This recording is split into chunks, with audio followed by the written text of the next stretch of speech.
नमस्कार। स्वागत है आप सभी का पंचवक्त एस्ट्रो में। मैं एस्ट्रो स्मिता आज आपको पुखराज रत्न के विषय में जानकारी दूंगी।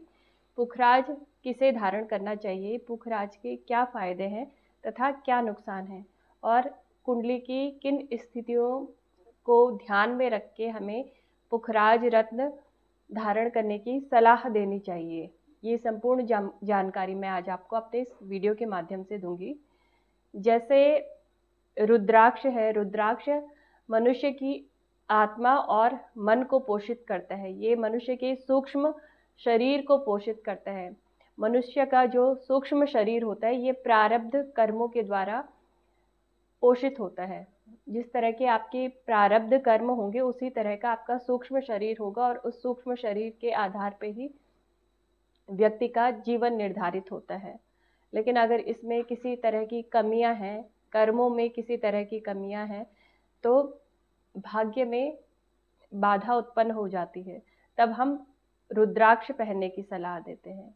लेकिन अगर आपकी कुंडली में सारे ही ग्रह शुभ स्थिति में हैं और उनको और शुभ बनाने के लिए फिर हम रत्न पहनने की सलाह देते हैं। रत्न हमारे भौतिक शरीर को पोषित करते हैं। ये मनुष्य के जब हम कुंडली विश्लेषण करते हैं तो ये लग्न भाव, पंचम भाव, नवम भाव, दशम भाव और उसके एकादश भाव को पोषित करते हैं। ये सारे ही भाव व्यक्ति के जीवन को सकारात्मक प्रभाव देते हैं, और अगर कुंडली में सारे ग्रह शुभ स्थिति में हैं तो ये आपको और ज़्यादा शुभत्व प्रदान करते हैं। ऐसे ही अगर आपकी कुंडली में गुरु शुभ स्थिति में है, रत्न हमें तभी धारण करने चाहिए अगर वो ग्रह, जिस ग्रह से संबंधित आप रत्न पहन रहे हैं वो शुभ स्थिति में है, तभी आप रत्न पहनिए। अगर वो कारक स्थिति में आपकी कुंडली में आपको कुछ शुभ देने के लिए आया हुआ है, कुंडली में शुभ स्थिति में बैठा हुआ है, तब हमें उस ग्रह से संबंधित रत्न को धारण करना चाहिए। लेकिन अगर वो मारक भाव में बैठा हुआ है, चाहे वो आपका लग्नेश ही क्यों न हो, लेकिन अगर वो मारक भाव होते हैं जो कुंडली में, दूसरा, छठवां, आठवां, 12वां, ये सारे ही मारक भाव माने जाते हैं। इन भावों में अगर कोई ग्रह बैठा हुआ है तो उससे संबंधित रत्न धारण नहीं करने चाहिए। तब हम रुद्राक्ष पहनने की सलाह देते हैं। और मुख्य रूप से अगर 8वें और 12वें भाव में आपका लग्नेश भी बैठा है तो उसका रत्न धारण ना करें, उसकी जगह पे आप रुद्राक्ष धारण कीजिए। कुंडली में कई बार ऐसी स्थितियां बनती हैं कि हमें समझ नहीं आता कि ये रत्न धारण करना चाहिए या नहीं करना चाहिए। जैसे सिंह लग्न में जो गुरु हैं वो पंचमेश भी होते हैं और मार्केश भी होते हैं, क्योंकि वो अष्टम भाव से संबंध रखते हैं। तो इस स्थिति में कई लोग कंफ्यूज हो जाते हैं, गुरु के रत्न पुखराज को धारण करना चाहिए कि नहीं करना चाहिए। तो ऐसी स्थिति में हमें गुरु की स्थिति को देखना जरूरी है। गुरु किस स्थिति में है आपकी कुंडली में, तब हमें लग्न कुंडली, चंद्र कुंडली और नवमांश कुंडली, तीनों ही कुंडलियों का विश्लेषण करना चाहिए। और उन तीनों कुंडलियों में अगर गुरु शुभ स्थिति में है, तीनों ही कुंडलियों में अगर गुरु शुभ स्थिति में है, तब आप पुखराज रत्न धारण कर सकते हैं।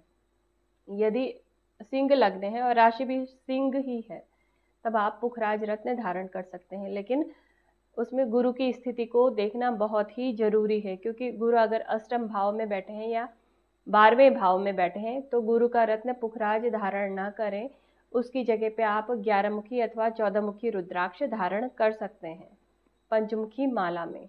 बहुत सारी ऐसी स्थितियां बनती हैं कि लोग बहुत उनके समझ में नहीं आता कि पुखराज पहनना है कि नहीं पहनना है, क्योंकि कई बार ज्योतिष विवाह न होने के कारण जैसे बहुत सारी अड़चनें आ रही हैं आपके विवाह में, या जॉब में आपकी बहुत सारी अड़चनें आ रही हैं, आपकी लाइफ में बहुत सारी अड़चनें आ रही हैं, क्योंकि जो गुरु ग्रह होता है ये आपके जीवन के 4-5 क्षेत्रों में ये कार्य करता है, 4-5 क्षेत्रों से संबंध रखता है। इसीलिए गुरु के रत्न पुखराज को पहनने की सलाह दी जाती है। लेकिन इसमें ये देखना जरूरी है कि कुंडली में गुरु की स्थिति क्या है। जो रत्न होते हैं ये ऊर्जा को बढ़ाने का कार्य करते हैं। आपकी कुंडली में गुरु जिस स्थिति में होंगे, उनकी ऊर्जा जिस स्थिति में होगी, अगर वो मारक भाव में बैठे हैं तो उनकी जो ऊर्जा होगी वो नकारात्मक होगी। तब ये आपको रोग व्याधि देके जाएगा अगर आप गुरु से संबंधित रत्न पुखराज को धारण करते हैं। आपके कार्य तो ये बनाएगा, लेकिन साथ ही आपको रोग व्याधियां भी देगा। इसलिए जब भी गुरु का रत्न पुखराज धारण करें तो ये अवश्य देखें कि गुरु की स्थिति क्या है। कई बार किसी का जो लग्न है वो कर्क लग्न है और राशि मकर राशि बन रही है, तो मकर राशि में गुरु नीच के होते हैं, तो ये देखना भी जरूरी है नवमांश में क्या स्थिति बन रही है, गुरु कहाँ पे हैं और चंद्र कुंडली में गुरु की स्थिति क्या है। तीनों ही कुंडलियों का विश्लेषण करवाइए कि गुरु की स्थिति क्या है, वो मारक भाव में तो नहीं बैठे हैं, कमजोर स्थिति में तो नहीं है। अगर ऐसी स्थिति में है तो गुरु का रत्न पुखराज धारण मत कीजिए। सर्वप्रथम अष्टम भाव और 12वें भाव में अगर गुरु बैठा हुआ है तो उसका जो रत्न पुखराज है उसको धारण मत कीजिए, तब आप 14 मुखी रुद्राक्ष को धारण कीजिए।